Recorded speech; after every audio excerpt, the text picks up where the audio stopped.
So here is a funny story. It was the summer after our sophomore year of college, so like 17 years ago. Diana had this idea that we should become personal trainers and that would be our summer jobs. So while we were studying for finals our sophomore year, we were also studying for the national certification to become personal trainers.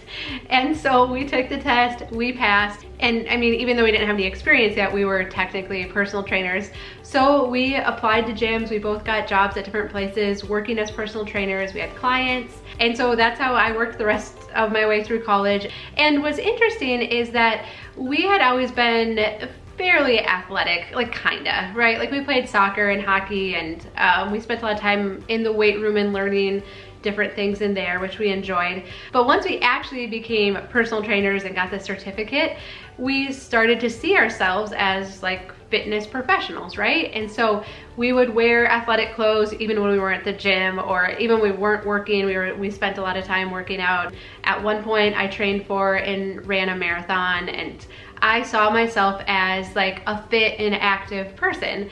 And so then a lot of the decisions I made was based around me seeing myself as a fit person. Like you go to a restaurant, you're like, oh, hold the fries, I'll have a side salad with that. Or I would bike to work instead of driving to work. And that's really how I saw myself, and then that's how I acted. And so it was interesting then to go from that to 10 years later when I'm married and I have kids. And now how do I see myself? So I saw myself as a mom with 4 kids under the age of 5, just barely trying to keep my head above water, right? And so I did not see myself as a fit person at this point anymore. There was no time for that. And I don't even know, I mean, I'm trying to think like, how did I actually see myself?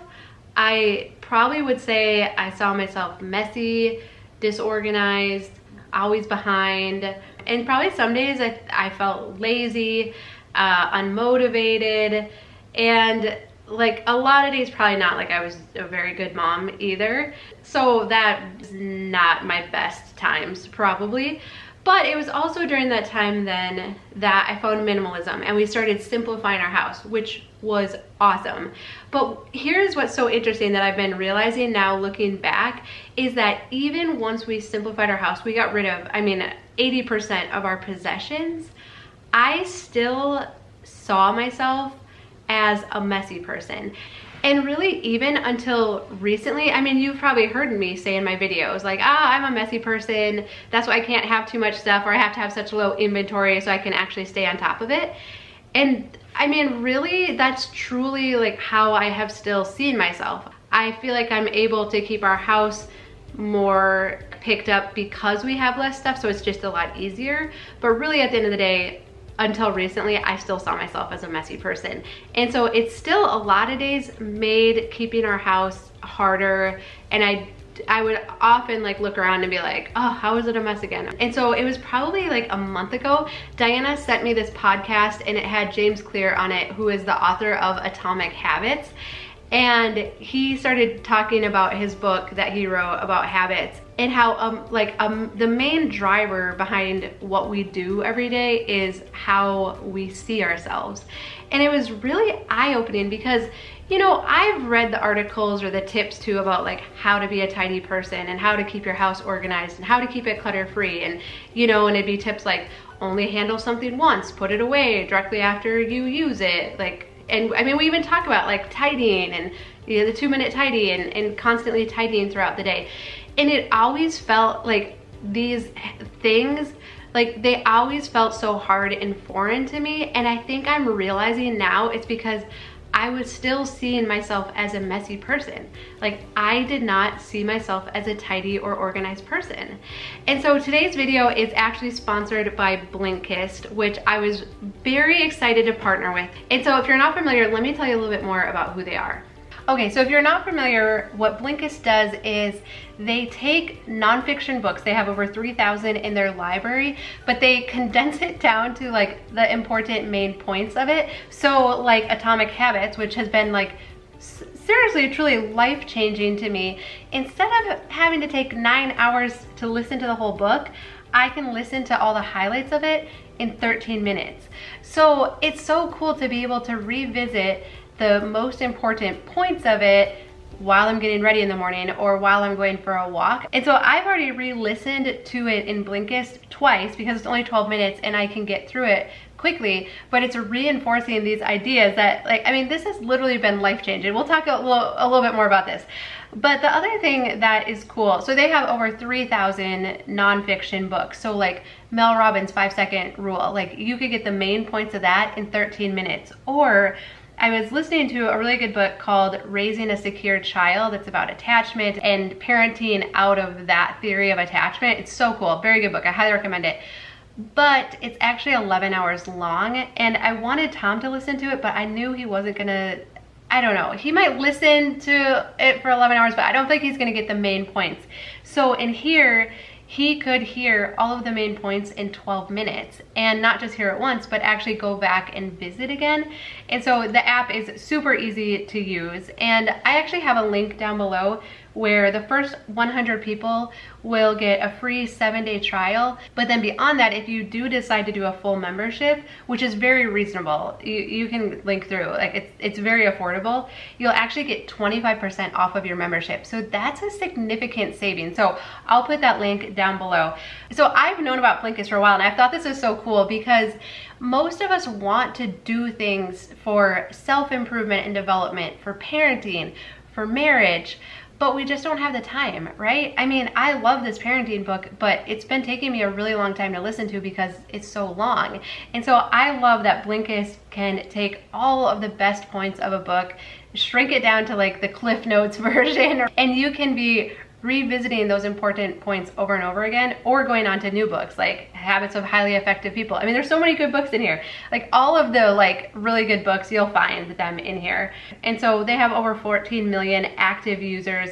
And now they've also added full-length audiobooks too. So you can get the full book if you really like a book and you want the full book, and you can get it up to 65% off the regular price. And so I'll put that link down below because I'm really trying not to overstate this, but this whole idea of changing how I see myself has been, it's been really eye-opening. And it's funny too, Diana and I will do a video on it too, because she's been saying the same thing, like every time I talk to her, now she's like, Dawn, this is really working, like seeing myself differently.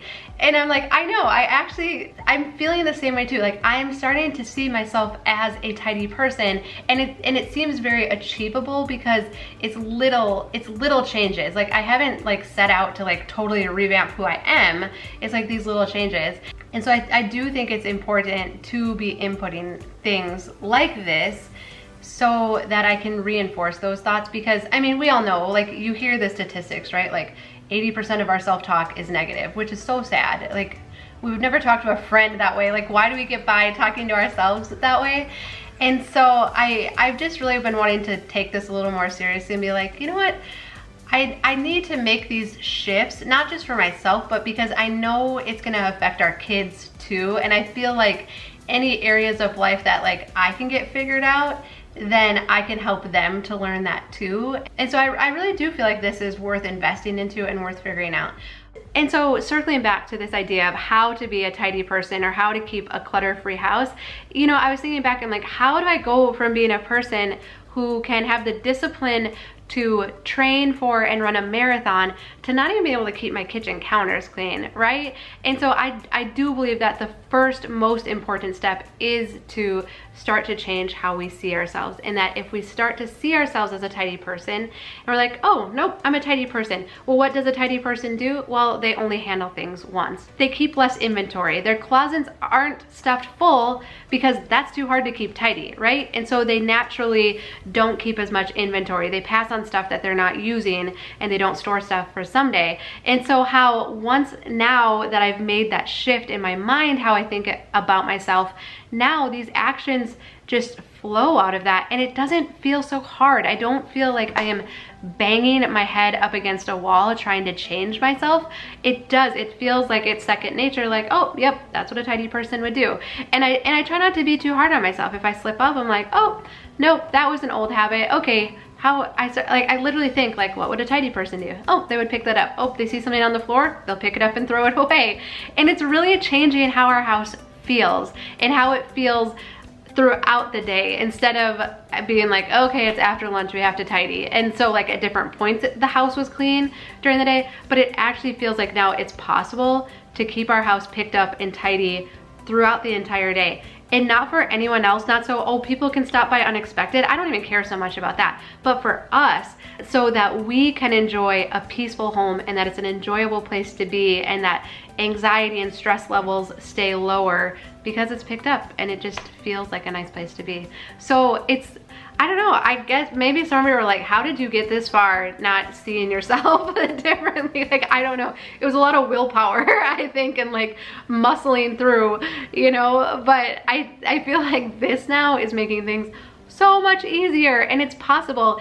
But what else is really cool, I'm gonna wrap this up, but what else is really cool is that I was telling Diana too, I'm like, I feel like now when you get this kind of a win under your belt and you start to build more confidence in yourself, now I feel like, ooh, now I think I could see myself as more of a fit person again. Like not just getting my 10,000 steps in a day, but actually like maybe doing like real exercise, right? And how if we can get a win in one area of life, how that just starts to spread into other areas too, which feels good. And it feels good to have hope that things can improve and that I can be growing and bettering myself and not just always staying stuck in the same ruts. So, whew.